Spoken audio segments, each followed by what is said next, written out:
بسم الله الرحمن الرحيم. هذا البنية الصغير أريد أشكر بعض الناس اللي يحكولي فضل الزملاء.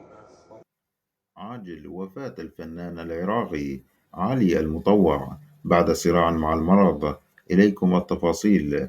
أعلنت نقابة الفنانين العراقيين يوم السبت وفاة الفنان العراقي علي المطوع الذي توفي بعد معاناة طويلة مع المرض.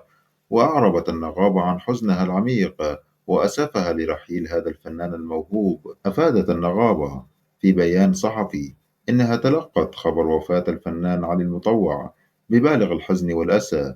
وقد أعلنت أيضا أسرة الفنان الراحل عن وفاته في ساعات المساء بعد معاناة طويلة مع مرض مزمن.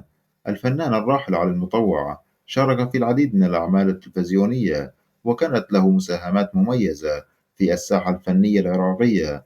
من بين أعماله البارزة مسلسل بيت الطين الذي اشتهر فيه بدور سعيد. تعتبر وفاة الفنان علي المطوع خسارة كبيرة للمشهد الفني العراقي. نحن نتقدم بخالص التعازي والمواساة لأسرة وأحباء الفنان الراحل في هذا الوقت العصيب. نسأل الله أن يرحمه ويغفر له. إن الله وإنا إليه راجعون.